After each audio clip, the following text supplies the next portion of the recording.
Dr. Harris, thank you so much for joining me today. Glad to be here, Steve. Thanks. So I've got to ask you, how does someone end up becoming a writer of LSAT questions? How do you get into the Uh, business? um, I was a philosophy grad student, and in the olden days, they had this periodical that came out called Jobs for Philosophers. And at the very end of that periodical, they had non-academic jobs. And so beggars can't be choosers. I applied to pretty much everything, and I got a job as an item writer. That was in '92, right as I was finishing up my PhD, and did it for about 5 years after that. So how many LSAT questions did you end up writing, and how many of those were accepted? Probably wrote somewhere between 400 and 500, and 90% or so were accepted. Oh, wow, that's a really high acceptance rate. I know that they're very stringent with what they take. Yeah, and a lot of us started out doing this when they first put out the call, and very few of us stuck it out. It was the training was grueling. There were a lot of rejections at first, so there's a learning curve. There's a learning curve, definitely.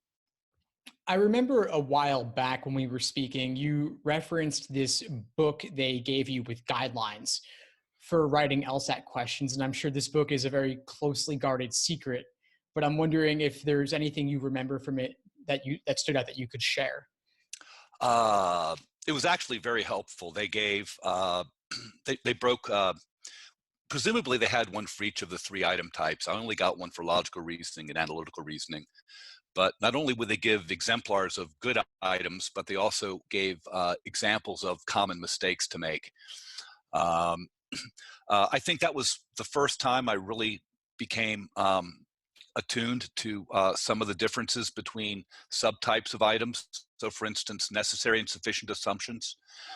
I don't think I was really that sensitive to the distinction until I looked at the item writing guidelines. Another thing that struck me is how what counts as an inference in logical reasoning is different from what counts as an inference in reading comp. In logical reasoning, when they talk about inferences, they almost always have in mind the strict logical notion of an inference, implication. Whereas in reading comp, it's much more like a psychological notion. So somebody who says this probably has this, what other idea bouncing around in their head, and that getting used to that distinction took a little while too. Oh, wow, that's a really interesting point. So maybe it's a bit more looser and a bit more reading between the lines when it comes to reading comp, would you say? Absolutely. So when I talk about this to students, uh, invariably somebody has some food or a drink on their table or whatever, and will have just covered logical reasoning assumptions, which are, for all intents and purposes, missing premises of one type or another. And then I'll walk around the classroom and say, "Hey, you done with those fries or whatever?" And they'll say, "You want some?" And I said, "What can you assume?" "Oh, you can assume from the question that I want your fries or whatever." It's not an argument. There's no missing premise. It's just based on what I said, what other idea was probably bouncing around in my head. And that's the way to think about these kinds of inferences in reading comp, I think. Gotcha, gotcha. That's a really useful illustrative example. Thank you for that. What do you make of this idea that the LSAT reuses questions and just changes certain small details or the topic? I'm thinking in particular of a couple of logic games over the years that have been virtually identical copies of each other. Uh, they're few and far between, but I have noticed a few as well. They're usually pretty darn good about developing original feeling material, but I have noticed a couple of logic games spread out over maybe 30 or 40 tests that had virtually the same logical structure. Even the statements of the rules were virtually word for word the same. But that to my experience is pretty rare. So I wouldn't I wouldn't recommend that people look for that or place too much stock in that. No, I agree with you. I think that it happens rarely, and if anything, they're becoming better about throwing more curveballs. Have you noticed any recent trends in any aspect of the exam in recent years? Yeah, they've changed some of the AR questions. So there's that devilish AR item now that asks you to recognize, identify an equivalent rule. Which one of the following, if substituted for the rule, blah, blah, blah, would have the same effect, blah, blah, blah. Uh, uh, that's a tough item type to get on top of, I think. And that's new. There are a few subtle changes, I think, to LR. They used to have questions that asked, which of the following is a statement that the two interlocutors disagree over. Much more frequently now they ask which one do they agree with respect to than disagree. A few other subtle changes in the LR, but it still is feels very much like the test that they redesigned back in, I guess it was '92, when ACT took over the contract from ETS. Those old tests still feel pretty similar to the new tests. So. Yeah, it's the LSAT's just remarkable in how consistent it's been over time. And I'm wondering, what happens behind the scenes? Is it lots of testing, lots of quality control? What sort of insights do you have into that end of it? I've worked for several different item writing outfits, Pearson, ETS, and LSAC through ACT. And there is no question but that they put much more energy and work into editing the items, testing the items. When it's been a long time since I've done this, and things may have changed, but they had, after the item writers, they had 3 different levels of editorial review. And back even 25 years ago, when we would go to item writing workshops, they would claim that they would spend $1,000 in development for every item that they produced. And I know I was only getting like 90 of it. So they put a lot of energy, a lot of effort into making sure that those items are very good. It's extremely rare that you see an item that's been rejected because for lack of soundness. So and you can pick up pretty much any other of the tests that you might name, and you'll have to hold your nose and pick an answer with some of those questions in a way you just don't have to do with the LSAT. Yeah, it's really incredible. I mean, at this point, we're at nearly 100 released exams, 86 of which are numbered, and then a bunch of unnumbered ones. And out of all of those, I think there's only been less than a dozen items redacted from scoring, removed from the exam. So it really is quite remarkable.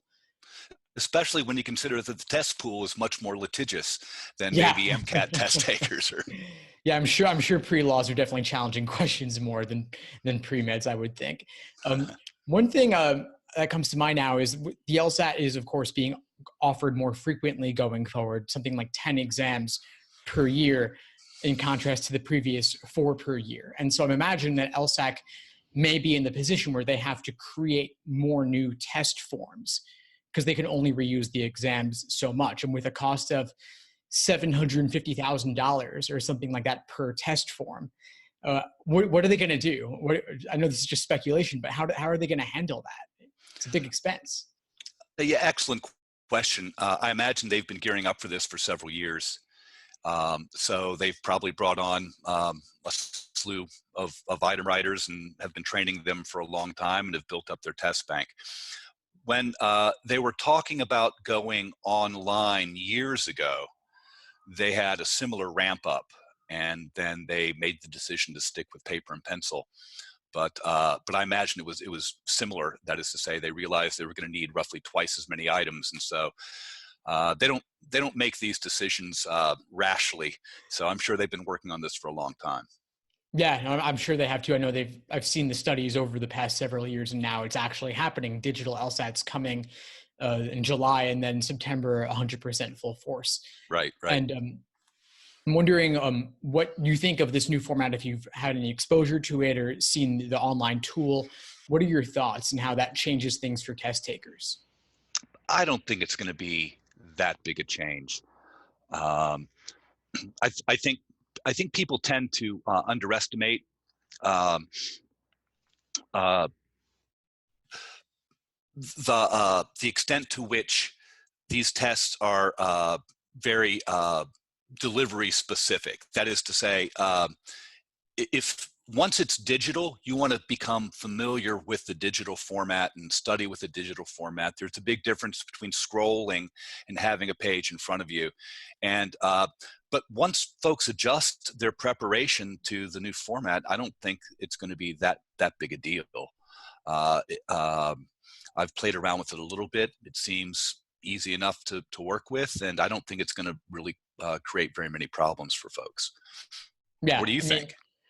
I think there could be it could be better. I wish that they would allow you to draw freehand on the tablet, which would more closely mimic the paper and pencil format. The tablet seems somewhat limited in what you can do with it. So I'm Mhm. not personally that impressed by it. I wish they had been a bit more user focused. I think some people, of course, will do fine no matter what, but for others, it could be a struggle. And since I even spoke with one person who said that the tablet was very glitchy during a pilot run of it, and Mhm. with the same 35-minute constraint, that could pose a problem. So I'm imagining that in July, when half of test takers get paper and pencil, half get digital, there may be a slightly higher average score on the paper format versus the digital, but I guess time will tell the results.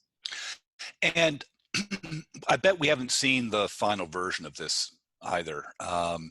We're kind of in a sit back and wait and see approach with respect to, excuse me, changing our curriculum to reflect the change.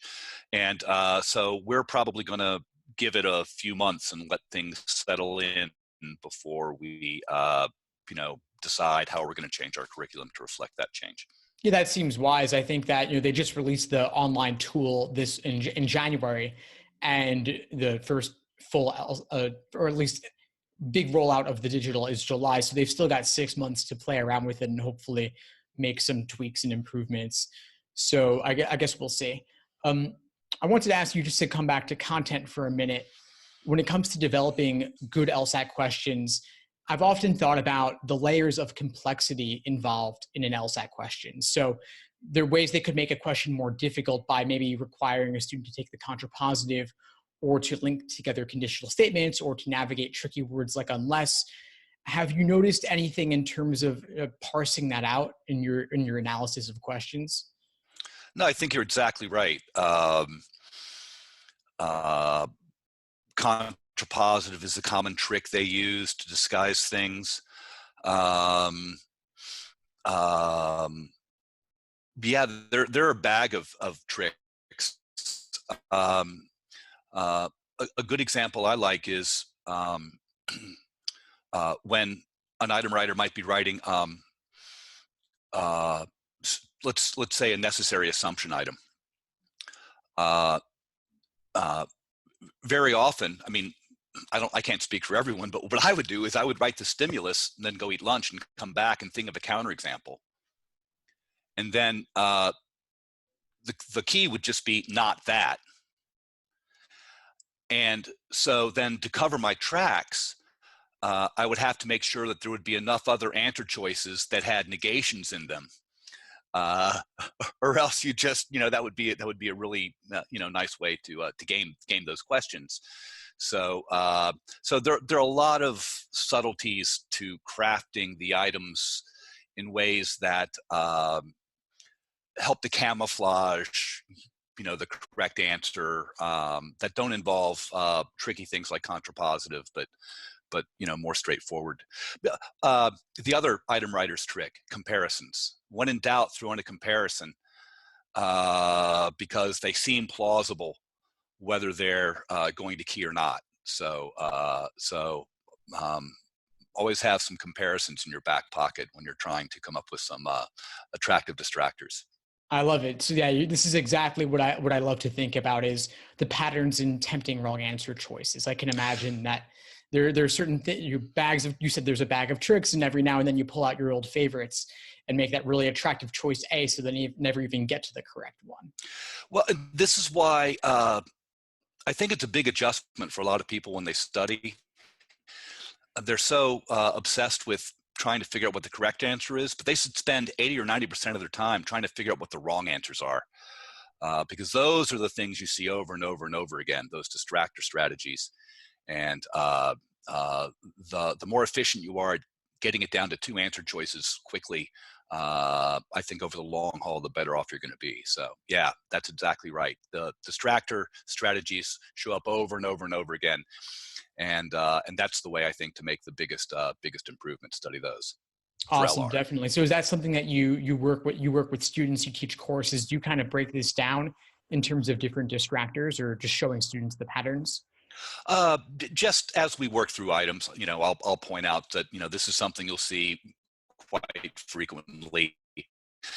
The comparison says something like the lower the cholesterol level, the lower the blood pressure or something. And then an answer choice will say folks with low cholesterol have low blood pressure. And that distinction between an absolute and a comparison shows up all the time, right? So fortunately, the items themselves teach all these lessons. It's just a matter of, as you're working through them, like sightseeing, like bird watching. A lot of this is like bird watching. It really is. It's all sort of staring you in the face, but unless somebody says, no, notice the little tuft, or notice the band around the leg or something, right? And then once you see that, you can't help but notice it again. But yeah, it's all sort of obvious if you know what to look for. Yeah, if you know what to look for, exactly. And so I think I love that example with the bird watching. You're kind of looking for those small details, those small nuances, and spotting what's the method of reasoning or the trick underlying a question to help you unlock it. Absolutely. Yeah. One thing you said to me a while back that stuck with me, because I've often felt the same, is that you don't need to necessarily work through every exam ever released. That even just like 10 exams or so could be enough, because it is about really studying the items. Could you talk a bit more about that, and maybe what you recommend students look for when they're analyzing their thought patterns, analyzing questions, et cetera? Yeah, you're exactly right. I think you're way better off knowing, sticking with logical reasoning. I mean, games might be slightly different. It might be to your advantage to be exposed to as many of the games in some sense or other as you can. But with logical reasoning, you're way better off, I think, knowing a few hundred items inside and out, backwards and forwards, because that's when those distractor strategies stand out. Once you really understand the nuts and bolts of these things, the details, how they're put together, why certain answer choices tend to show up, that's when you're more likely to start to get these things right. So one thing I often say is, people want to take lots of sample tests, and I say taking sample LSATs is like trying to lower your blood pressure by checking it all the time. You really don't learn a lot from taking tests. You're way better off taking a very narrow topic and studying that narrow topic. So in games, just set up games that involve conditional statements. Don't even do their items. Take necessary assumption items and just spend an hour and a half doing nothing but necessary assumption items to help you distinguish them from sufficient assumption items. So the more narrowly you focus a study session on a particular task, I think the better those tricks stick. So Those are some really valuable insights, really focusing, doing things by type, getting the nuances down. right. Yeah, I think the LSAT has so many nuances, and probably a lot more than the GRE does, I imagine. What's your take on the rise of the GRE in law school admissions? And I understand that I think you said that you teach the GRE as well. Yeah. The GRE is going after everybody, aren't they? Yeah. GMAT administrations have steadily decreased over the last several years. Most business schools accept GREs for admissions in the some of their programs, if not all of them. Um, uh, I don't think, with respect to law school, I don't think anybody who's not getting in with an LSAT is going to get in by taking a GRE. That's really not what the purpose behind allowing the GRE to count for law school admissions. That's really not the purpose of that. Clearly, things have changed over the last year or two, but test administrations were plummeting, or more to the point, law school admissions were plummeting. Schools were having a really hard time attracting students. The number of matriculants has started to go back up a bit, but I think this was just a way for them to try to attract a very small number of students who wouldn't have considered law school if they had to take an extra test, but do extremely well on the GRE, and then they might as well apply to law school while they have what they need to. So I don't think it's really to the advantage of anyone who's on the cusp of getting in to law school. I think if you can't get in with an LSAT, you're probably not going to get in with a GRE. Well, that makes a lot of sense to me. And the question also is, how seriously are you taking the law school admission process if you're not even willing to take the LSAT, which is the primary exam for admission and the one that is shown to correlate with 1L grades? Right. Yeah. Well, Dr. House, this has been a pleasure connecting with you. Any final words you want to share with the audience and everyone studying for the LSAT? Boy, I think you've covered a lot of it. Focus on narrow tasks when you study. Most of the time, after you've taken 3 or 4 practice tests, you're probably better off taking a nap than another test. Don't think you have to work through all 80 tests to do well. Grab 10 or 20, understand those 10 or 20 thoroughly. That's probably the best advice I can think of. Solid advice there. Thank you for sharing that. And you teach in-person prep courses for a variety of exams, right? Is there a certain place I can point people to find out more about what you offer, or to follow you, connect with you? Oh, sure, Steve. We're educational testing consultants, and we have a website. There's a little information about my partners there, and that should be anything anybody wants to know about us right there. Educational testing consultants. Perfect. All right. Well, yeah. I was going to say, easily confused with educational testing services, I might add. Yeah, quite a bit of similarity there. You guys are ETC. Yeah. But I'll definitely make sure to link folks there and point them over in that direction. Right, Dr. Harris. ETC, right. Yeah, and thank you so much for joining. I'm sure everyone will really find it valuable. And if you're open to it, I'd love to do this again sometime. Much more pleasant than the dentist, Steve. Thanks. It wasn't as bad as I thought. We can probably do this again. Awesome. All right. Well, I really appreciate it again, sir. Thank you for your time. My pleasure, Steve. Talk to you soon. Bye-bye. Take care. Bye. Thanks for tuning into the show. Please subscribe if you haven't done so already to be notified of new episodes as I release them. And feel free to reach out if you need anything at all as you move forward with your prep. I'm happy to help however I can. In the meantime, I wish you all the best and take care.